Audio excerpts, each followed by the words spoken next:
back to the video. So, we were reading this book called Biochemical Aspects of Neurological Disorders, and we're back to it.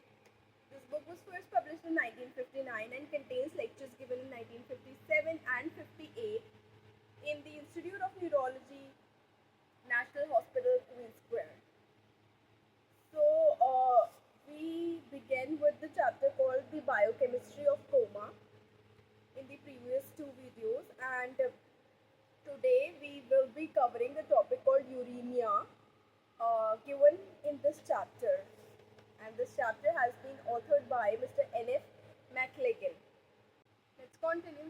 So a little disclaimer in short, क्योंकि ये book पहली बार 1959 में publish हुई थी, तो इसकी information वहीं तक लिमिटेड है 50s एंड 40s के एरा तक, और लेक्चर्स भी 57 और 58 वाले हैं.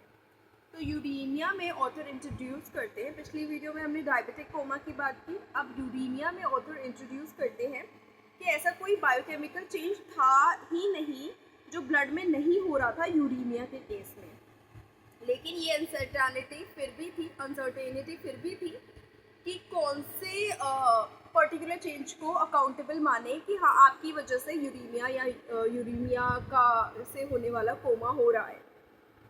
तो जो चेंजेस देखे गए वो ये थे कि इंक्रीज इन यूरिया था, non protein nitrogen, inorganic phosphate, inorganic sulphate, phenols and potassium in blood, ये सब इंक्रीज थे. बायोकार्बोनेट और कैल्शियम हो सकता है कि लो मिल जाते थे पेशेंट्स में, एंड सोडियम एंड क्लोराइड जो है वेरी वेरिएबल रहते थे, कभी ऊपर कभी नीचे, कभी कभी बहुत ज़्यादा रिड्यूस यानी ग्रॉसली रिड्यूस्ड होते थे extra renal types of Urania में, एंड यूजुअली नॉर्मल रहते थे इन प्राइमरी रीनल फेलियर में.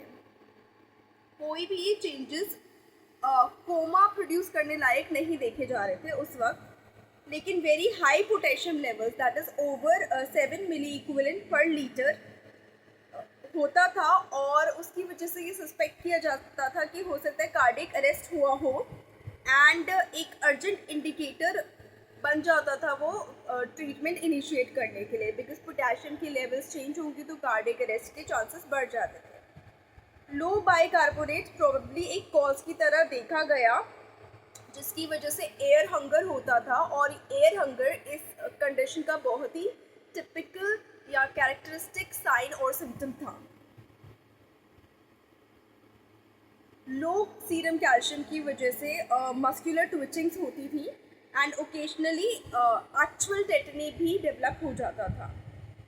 एनिमल में एक्सपेरिमेंट्स जब किए गए तो फिनॉल इंजेक्शन देकर ये देखा गया कि कोमा प्रोड्यूस हो जाता है, लेकिन जो अमाउंट्स रिक्वायर्ड हैं वो बहुत हाई रिक्वायर्ड है in relation to the levels encountered in the actual condition. जो ह्यूमंस में लेवल्स होती है उससे बहुत हाई इंजेक्ट करके हम एनिमल्स में कोमा प्रोड्यूस करते हैं.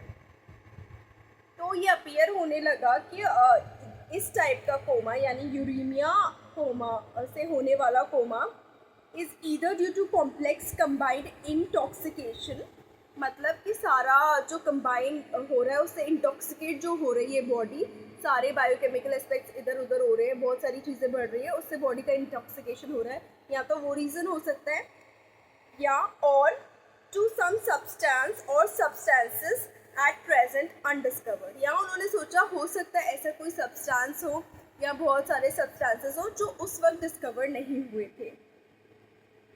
Rapid relief of symptoms bye modern methods of dialysis दिए जा रहे थे, और ये सजेस्ट कर रहा था कि जो कॉज है वो कोई ना कोई टॉक्सिक सब्सटेंस ही है, क्योंकि डायलिसिस से बहुत ज़्यादा रिलीफ मिल रहा था. तो अभी जो हमें यूरेमिक कोमा के बारे में इंफॉर्मेशन अवेलेबल है वो ये है कि किडनीज़ का फिल्ट्रेशन बंद हो जाता है या बहुत कम हो जाता है, तो टॉक्सिन्स फ्लश आउट नहीं होते, अक्यूमुलेट हो जाते हैं ब्लड में, एंड उसकी वजह से जो है वो एंजाइम इनहिबिटर्स की तरह भी काम कर सकते हैं, या ट्रांसपोर्ट मेम्ब्रेन को भी डिस्टर्ब कर सकते हैं. और एक बहुत इम्पोर्टेंट टॉक्सिन जो इसमें रोल प्ले करता हुआ पाया गया है वो है इंडोक्सिल सल्फेट. साथ साथ ये भी देखा गया है यूरेमिक कोमा के केसेस में कि ब्लड ब्रेन बैरियर भी हो सकता है डिस्ट्रक्ट हो जाए। सेरिब्रल एडिमा के केसेस में भी यूरेमिक कोमा जो है होता है। साथ साथ cerebral metabolism, changes in water transport, ये सब भी कंट्रीब्यूट कर सकते हैं यूरेमिक एन्सेफेलोपैथी की को या फिर आगे प्रोग्रेस करते हुए यूरेमिक कोमा को। तो ये था यूरेमिया के बारे में, यूरेमिक कोमा के बारे में जो इस बुक में दिया गया था वो इन्फॉर्मेशन और थोड़ी सी present information. So thank you for staying on this channel. Please like the video, share the video and share your opinions in the comment section. Don't forget to subscribe the channel. साथ साथ इसका जो next topic है इस chapter का, that is hepatic coma, जो हम next video में कवर करेंगे। So bye bye, stay connected.